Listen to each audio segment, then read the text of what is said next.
Mrs. DeMelka? Yes? I arrest you on the charge of murdering your son.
That was well done, Mrs. Cole.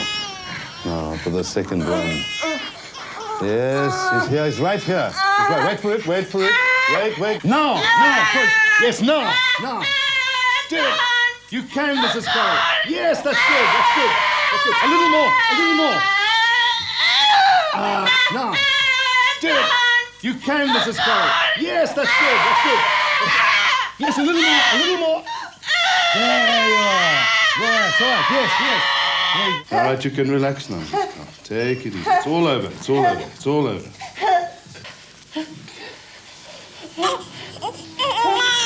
They're both alive, Mrs. Cole, but they're very weak. I want you to keep them at the breast as much as possible. Leave me alone. Please, Mrs. Cole, I know you've been through a difficult time. But Leave me alone. I said leave me alone!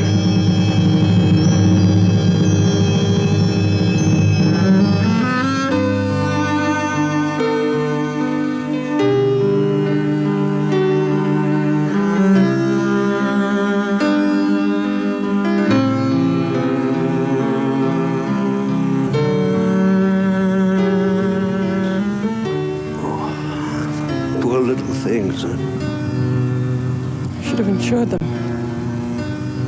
What? To cover the expense. How can you think of that at a time like this? Oh, but I'm thinking of you, Elf. The expense on top of the grief. I don't give a damn about the expense. I want my children. Or maybe we can't have them. Those that survive, anyway. I want children, Daisy.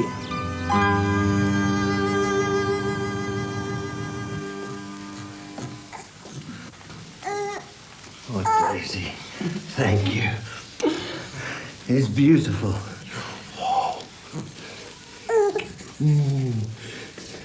He looks just like you. What should we call him? How about Rhodes? Rhodes Cecil Cowell. I like it. Rhodes Cecil Cowell. There we have it. Rhodes Cecil Cowell. If there's fortune in a name, he has it. Pleased to meet you, Rhodes Cecil Cowell. Come, Rhodes. Give your dad a hug. All right, cement in there, please. Elf, it's time to clean up. Robert will be here any minute. Come, Rhodes, come.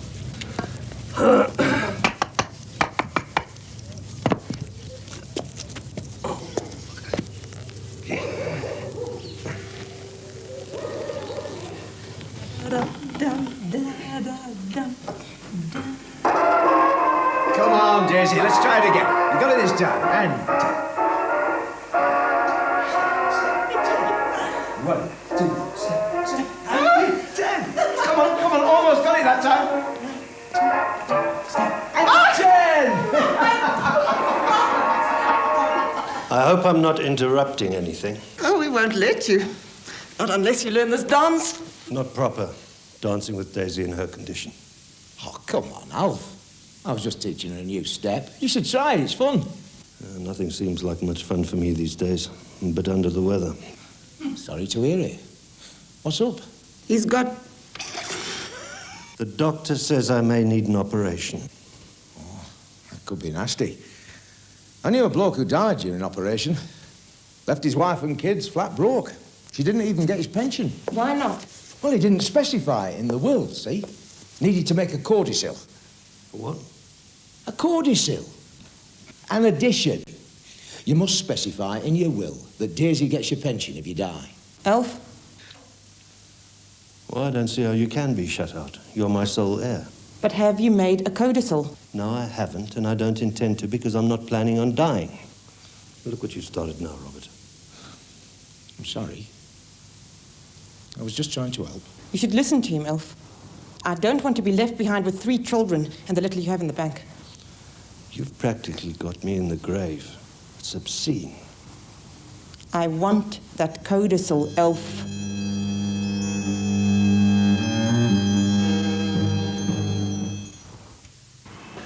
And there was an unnecessary codicil in June of 1914 by which a policy was bequeathed to her. This may coincide with the fact that the deceased Cowell was operated on for hemorrhoids, but there is nothing averse to the accused in that fact. At this stage in the marriage, one more son was born. He died, like 3 of the 4 other boys, from convulsions in infancy. In 1922, their only surviving son, Rhodes Cowell, was 11 years old. The accused says that throughout this period, the deceased was troubled with a kidney infection.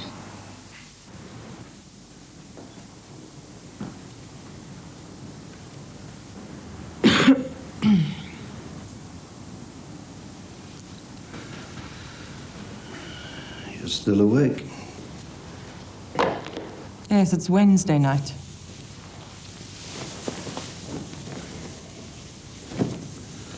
You're a regular timekeeper, Daisy. I have to be when it's only twice a week with you. It's more than most decent people need, I'll wager. Get your clothes off. Not tonight. You know I haven't been sleeping. I'm exhausted. I'm ready to drop. You're not ready to rise, as usual. You know, you have a nerve. I've given you 5 children. I've given you a house. And the price I paid is having a lump with me in bed at night. I want to have some fun, Elf. It's my kidneys, Daisy. The doctor says I've got stones. There's always something. I suppose that's what I get for having married a man so much older than myself.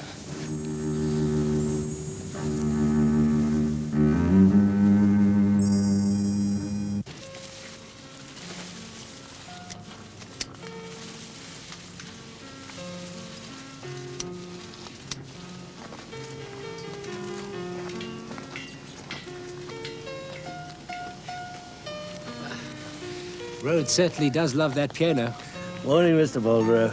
Yes, he's coming along quite nicely. And you, still under the weather?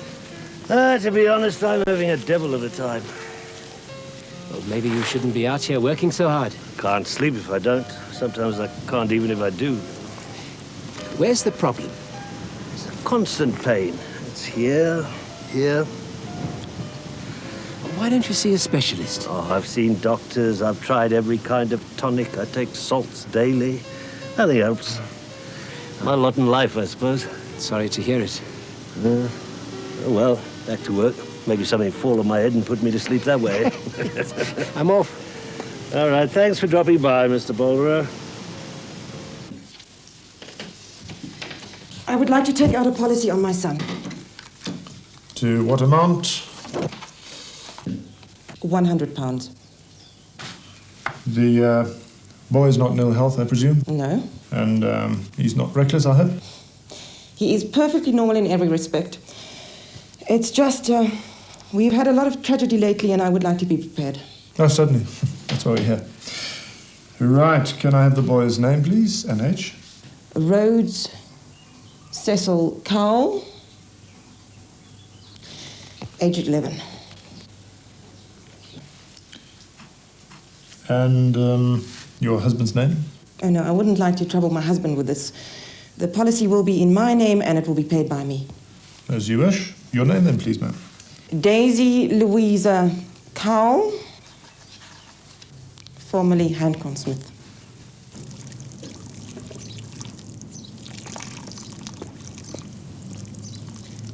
Ah, good morning, Ethel. Oh, good morning, Daisy. How are you? I'm fine, thank you. Although I wish I could say the same about Alf. Is he unwell? Unwell, I would say so.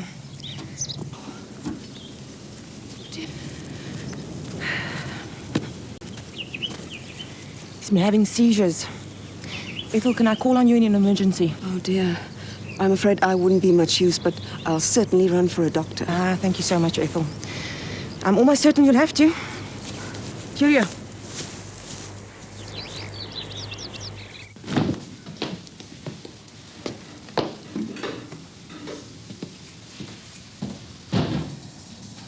Oh, there you are.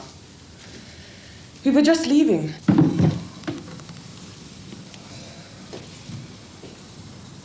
What's wrong, Alf? Are you ill again? I thought I knew what ill was until today. Barely got through work. Then just rest, for heaven's sake. I'll pick up some lemons on the way back. And some cigarettes as well, please. How are you today, son? Fine, Daddy. Do you want to hear what I can play on the piano? I'd like that very much. Oh, no. Not if you're coming with me. And you still want us to pick up your cousin, Ginger. Can't I play a quick one? No. It's all right, Rhodes. I'll hear it when you come back, I'll rest while you give me a full-blown recital. All right. Honestly. Come along, Rhodes.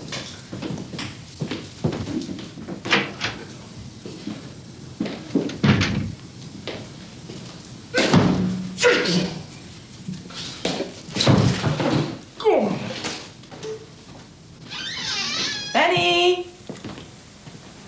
Fanny, we here? Hello, Daisy. Hello, Rhodes. Oh, Ginger's been looking forward to staying with you for weeks. I'll go fetch him. Hiya, my love. Mummy, Yes, Rhodes. is Daddy going to die? We have to be prepared for it. Stop it, Rhodes! Stop it! It's no use crying. There's nothing you can do about it. Hello, Auntie Daisy. Hello, Rhodes. Hello. Come here, my darling. Give Mummy a kiss. And one for Daddy. Be a good boy now, Go on, Rhodes. If only they showed the same enthusiasm for school. Oh, Ginger's in seventh heaven about this. It was a lovely idea. Thank you, Daisy. Well, it's my pleasure, Fanny. Come, boys, let's go. Bye-bye. Thanks again. Now, you behave yourself, Yes, ma'am. Bye-bye, my darling. Enjoy yourselves. Bye-bye, Thanks, Fanny. Daisy. Bye-bye. Thank you. Bye-bye. Bye-bye, Ginger. Bye-bye. Bye.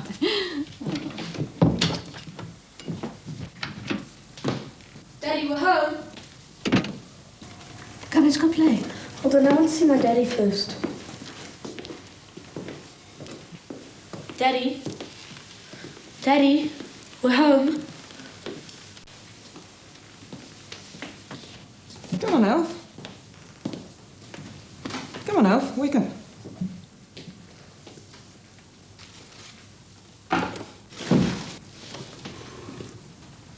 It's a good thing we came round when we did. You would have slept here the whole night. Oh, if it was as sound as I've just had, I'd do it. Shall I make you a nice hot lemon drink before you go to bed then? All right. No, I'd rather have some wine instead. You sure? You don't look like you need it. Yes, I'm sure. Come on, Rose, let's go play. In a minute.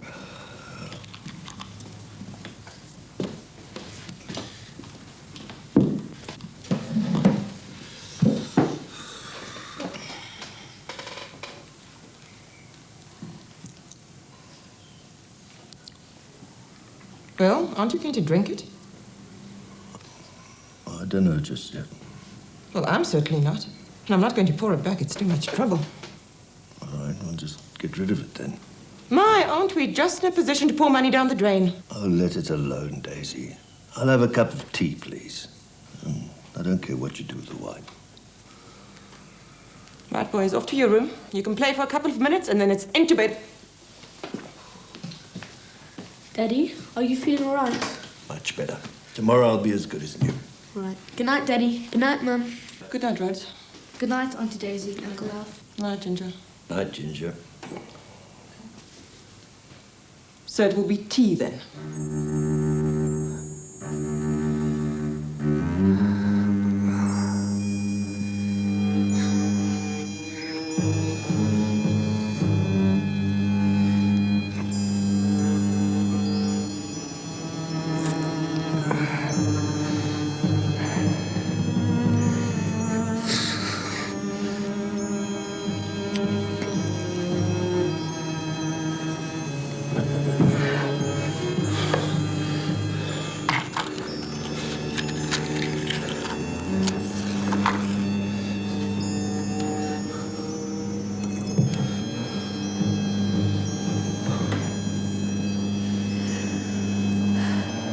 How do you feel? Rotten. But I'm going to work anyway. Oh, really, Elf? You should see one of the 3 municipal fund doctors, Pakes, Leighton, Melanick. Take your pick. Doctors can't cure me. Come on, Elf. I'll fetch your salts. And a cup of sweet tea, if you don't mind. Salts have been tasting very bitter lately.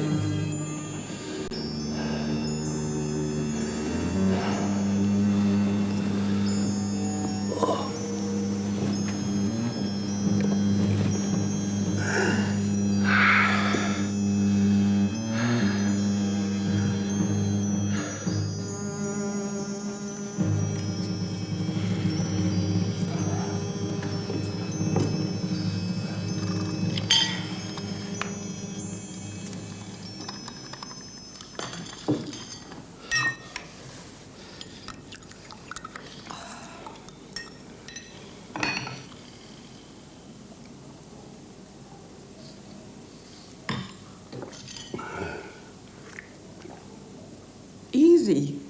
You'll drown. Oh, probably better off that way.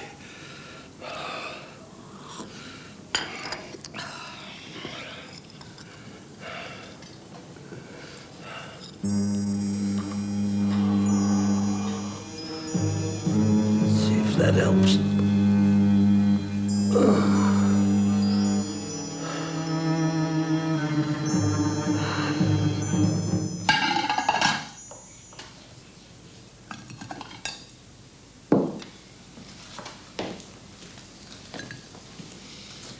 Did you fall asleep again? No, I couldn't. Looks like rain today. Do you know where my leggings are? Yes, I'll get them.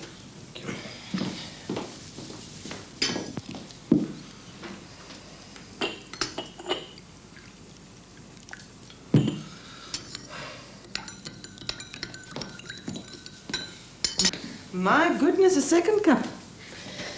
And you've done it yourself this time. Thank you.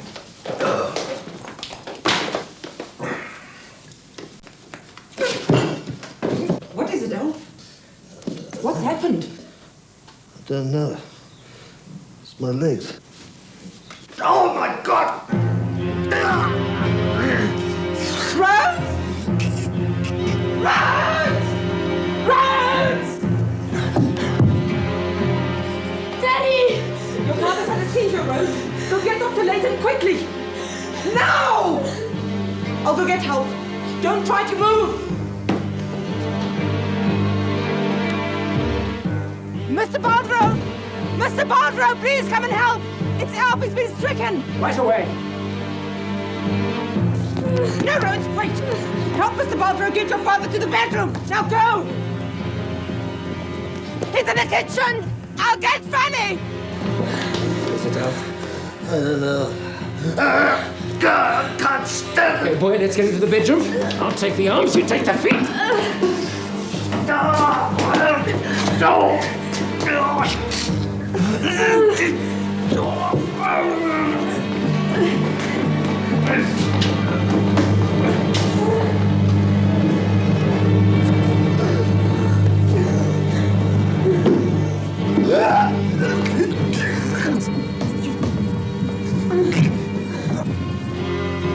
away from the boy. Run!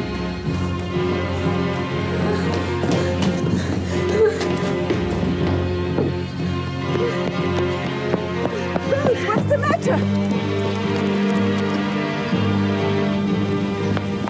You'd better go and see if you can help. I have to get to her. Oh, how is he? I've never seen anything like it.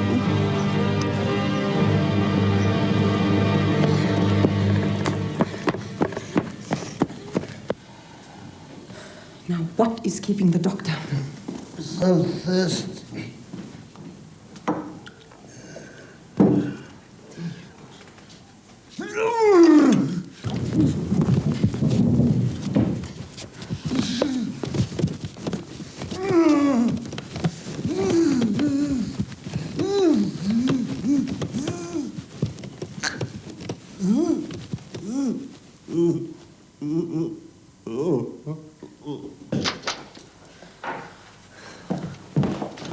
Oh, Doctor, thank God you're here. He's just had another fit. It's all right. Nothing to be alarmed about. I'll look after everything. Where is he? It's towards the back there, Doctor.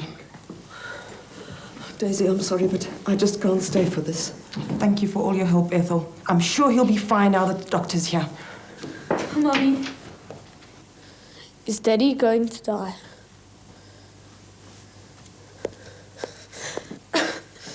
You just need to calm yourself, that's all. I don't think there's anything to worry about, Mrs. Cowell. From what your husband's told me, this is nothing more than an hysterical reaction to a virus. I've had experience of this sort of thing in patients with shell shock during the war. This bromide will relax him. Just put a teaspoonful in a glass of water. And in fact, you can give him one right now. There. All right, Mr. Cowell. I'll drop by again a bit later. But I'm quite sure you'll be fine. Hmm?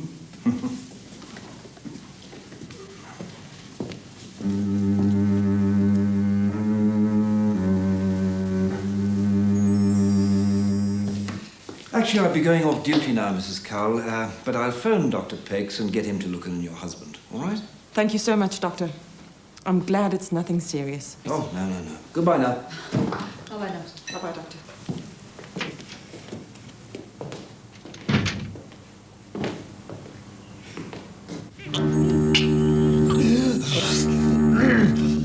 Mummy! What is it? She's sick again!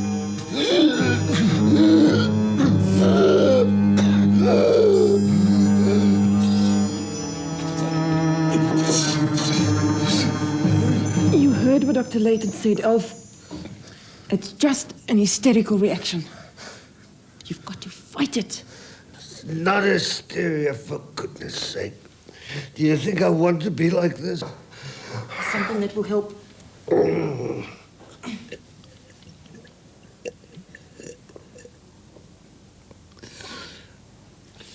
But you have to do something about it yourself. Oh, I'm sorry, Rose, that you have to see me looking like this.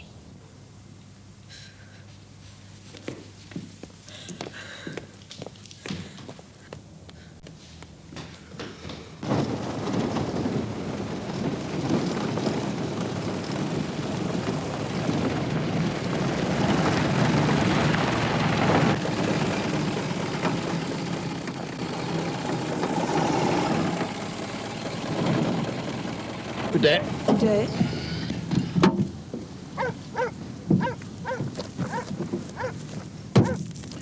Mrs. Cowell, I'm Dr. Pegs. Oh, no, I'm her neighbor, Mrs. Cowell's next door. You'll find her inside. Well, you certainly don't seem hysterical to me, Mr. Cowell. In fact, you seem quite calm. What about the numbness in my legs? Well, let me have another look.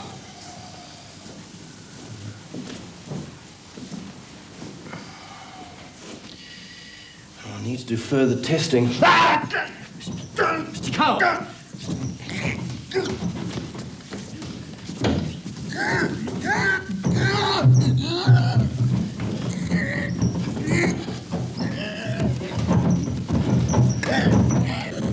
I understand that there is no difference in the arching of the body of one condition or another. That is so. If it is arching, then it is arching. How then could you say, at the time, Or even say now that the arching that you observed was the result of strychnine poisoning? Looking at the arching alone, one wouldn't know. But before I left the house, I had come to the conclusion that it was a case of strychnine poisoning. Did you not consider it necessary to get in touch with the man who'd been treating him? No, I thought it much more necessary to get a bottle of chloroform and a stomach tube. How often has that happened, Mr. Cullen? About half a dozen times this morning, I suppose. I see.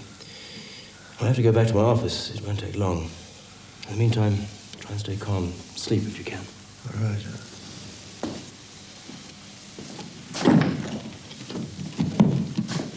Before you left the house, had you made up your mind what the treatment was going to be for this case of strychnine poisoning? I knew that it was a case of strychnine poisoning and that the patient might die at any moment. Did you tell Mrs. Cowell that you thought this? I did at some time. At that time? When I went away, I remember saying that I took a very serious view of the case. Ah. Did you tell anyone at the house to make preparation for your return visit? Yes, I did. I told them that I'd be returning within an hour. Such a long time. Well, I had to telephone Dr. Perlman first. He was the chief medical officer of the Benefit Society. He had the right to attend or to dispute my carrying on. Mrs. Carr, I must just get to my office, but I'll be back within the hour. Have you found something, Dr. Piggs? It's serious, but I'll discuss it with you when I return. In the meantime, Mr. Carr must have nothing to eat or drink. Yes, Doctor.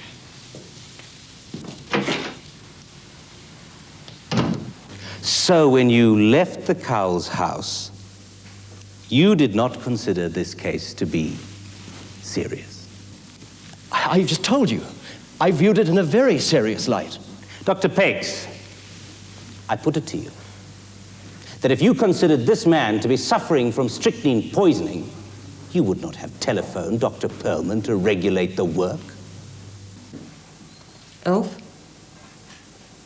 Elf?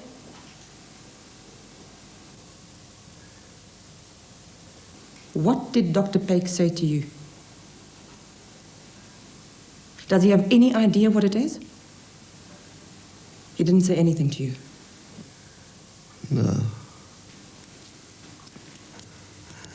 Daisy. You sure?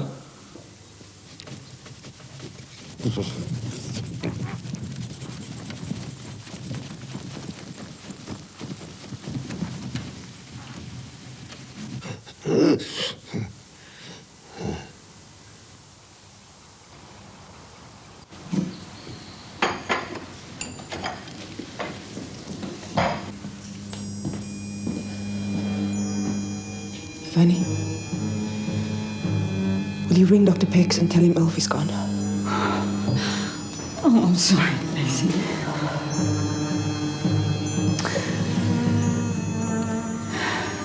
I have to tell Rhodes.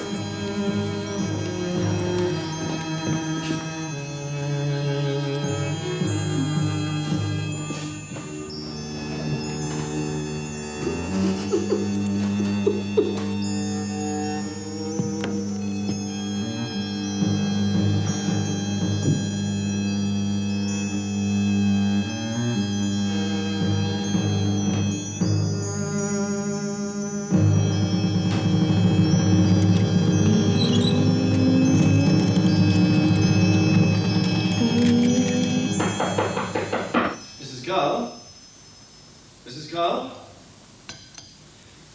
Here's the doctor.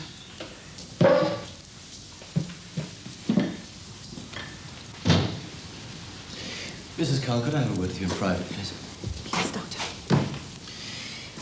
Have you made out the death certificate, doctor? No, I can't. Why? Because I can't determine the cause of death. It could be any number of things. Although my main suspicion is strychnine poisoning. Poisoning? Where would Alf get poisoned? Accidents do happen, Mrs. Carl. Did he have anything early this morning? Just his salts. And the tea. Could I see the salts, please? If you really think it's necessary, Doctor.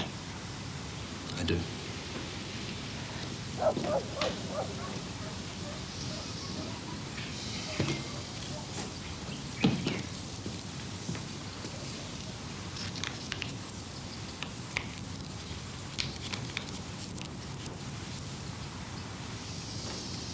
Well, the post-mortem will tell. But when the police make the inquiries, please make sure that they get these. Whatever they wish. Good. I must go now.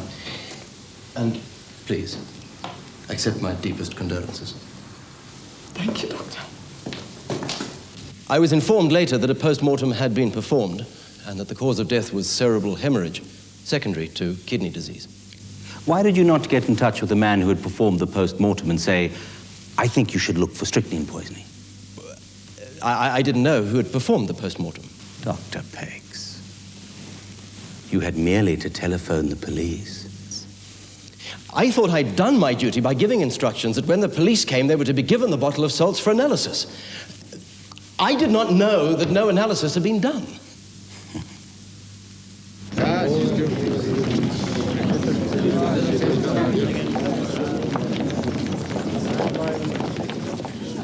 Mr. Morris.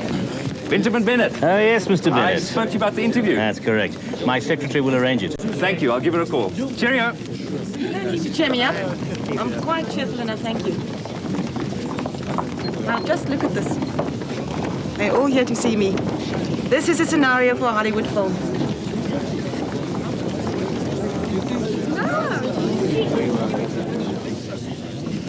Mr. Prosecutor.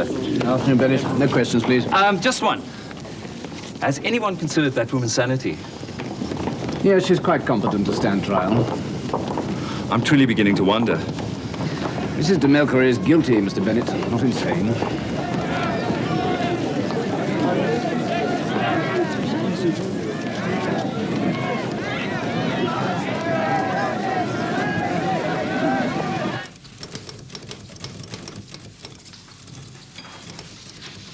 There you are, Mrs. Carl. If you just sign there. Thank you.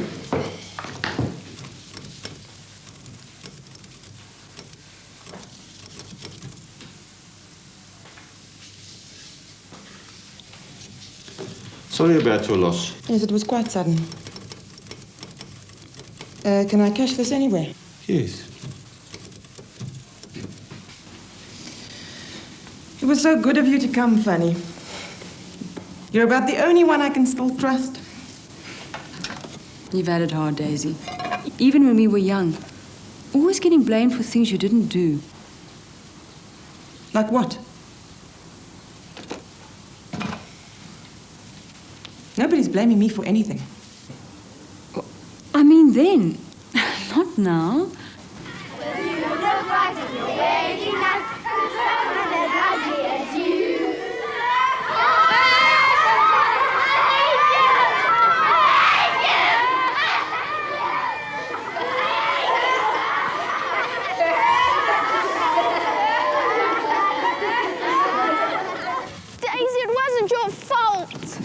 I know, they're just trying to be better. Please, let's go home. No, they don't love me. Nobody loves me. I hate everybody.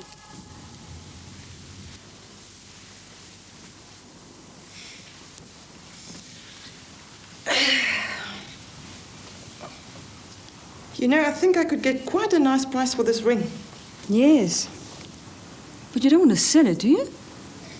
Well, what good would it do me now? Sentimental. We can't afford to be sentimental, Fanny. We learned that early, didn't we?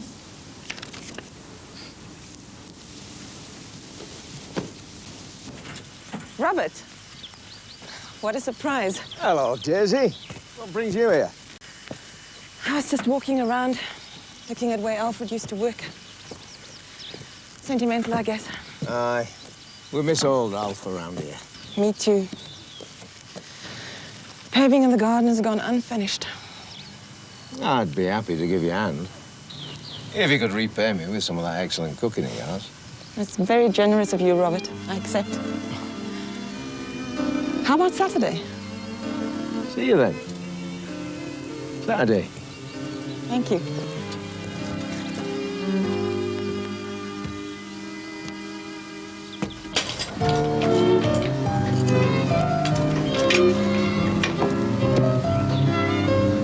My goodness, you'll have it done in no time. Well, I'll just have to find something else to do then. Won't I?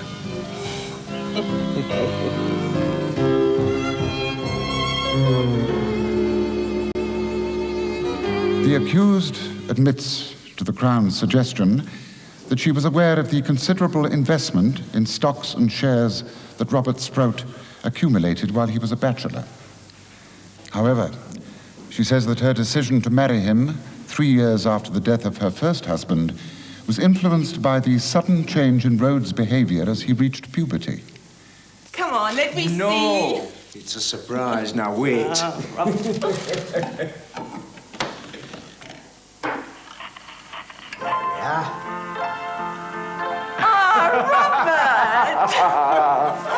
Come on, let's dance. I'm certain I'm crazy for the love of you. I got you that time. Come on. Marriage, I can't afford the carriage. Rhodes, what are you doing here? You were supposed to pick me up. You were only due back on the 15th, and you go back the following 15th. I'm never going back. I'm finished with that stupid school. Rhodes, what is it? What's got into you? Why are you dancing with that man? Rhodes! Daisy, maybe I better go. Nonsense, you stay exactly where you are. Rhodes, you know perfectly well that this man is Mr. Sprout, and he and I have grown quite fond of one another. In fact, we're thinking of getting married.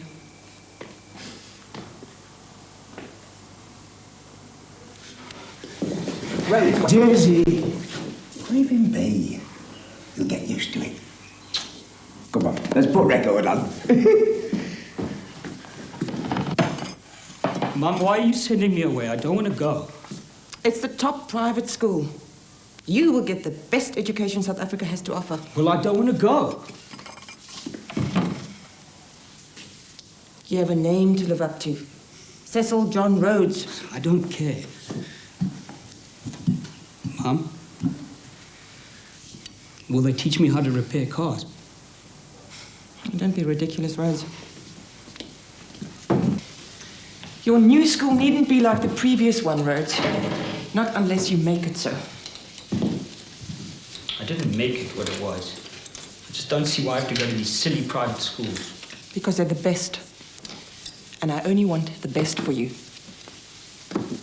Now pull yourself together and stop being childish. Oh, Daisy, come on. See what wind's blowing in. My brother William, his wife Amy. How do you do, Amy? How do you do? So nice to meet you. I've heard a lot about you. I've heard a lot about you, too. Oh, not too much of it bad, I hope. Oh, not a word. Do you like nursing? Yes, it's a small salary, but it supports my son's education. Ready for the big day, eh? I can't wait. I'm very happy my brother's found a fine woman to settle down with. Worth the wait. Stick the kettle on, Daisy. Brew us another cup. I now pronounce you man and wife. If you could sign the register. After you, Daisy. Good on you, son. Thanks, Bill. Thanks, my dear. Witnesses.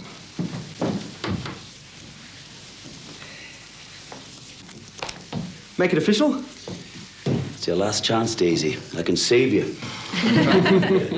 You'll be doing exactly that by signing, William. Right, let's go off and have a drink, eh? Come on. Let's go and have a pint. Come on.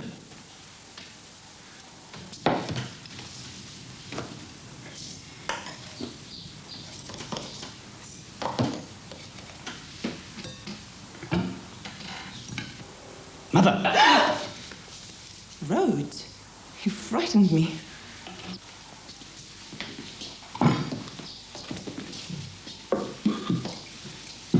I want a motorbike. A motorbike? Can't afford one. You can afford to send me to that bloody private school. You watch your mouth, young man. I won't have you speak to me like that. I want a motorbike. All the other boys have one, and I want one too. Speak to your father about it. My father is dead.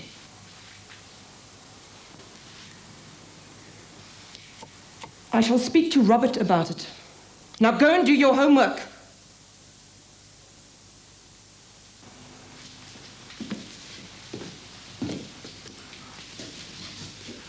I'm going to go play football.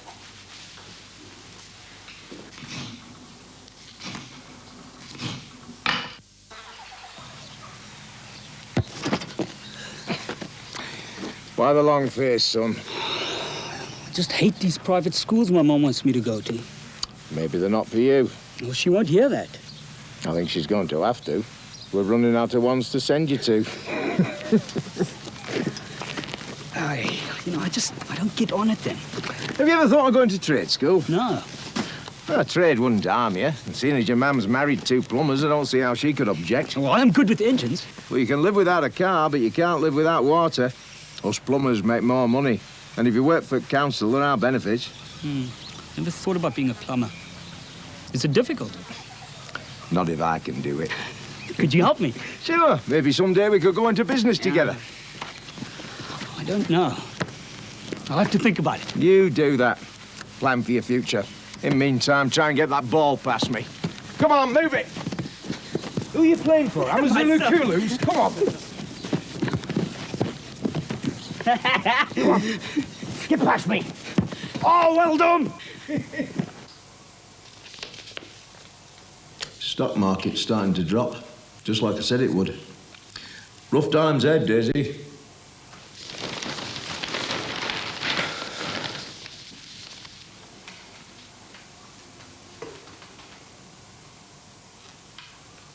Robert?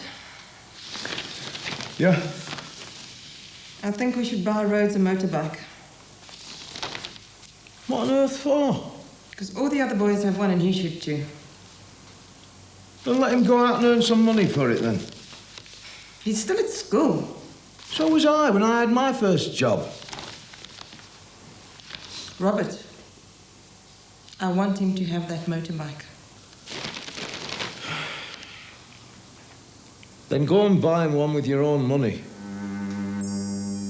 But I tell you, it'll be a mistake.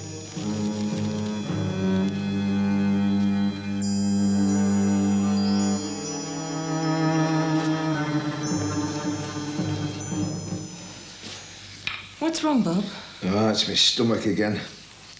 Tell you, Daisy, it's no fun growing old. Especially if one has no means of support. What are you on about? Have you made the new will? I've promised you.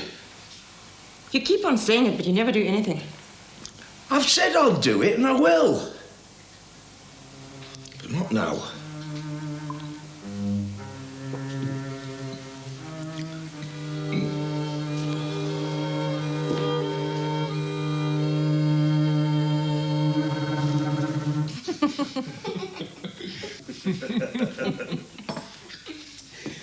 Well, Bill, sorry we can't stay any longer. Oh, sitting on your head already, Bob. Oh. I'm learning quickly. Train them early and well, that's what I say. Like so. Now get the car, Robert. Pay attention, Bill. See what I have to go through.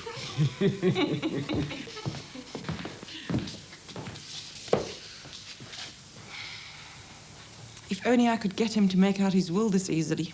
He hasn't made a will? Only one that leaves everything to your dear mother. Nothing to Rose and I. Oh, it should be fixed up. I'll speak to him. I'd really be grateful if you could.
What is it, Robert? Are you ill?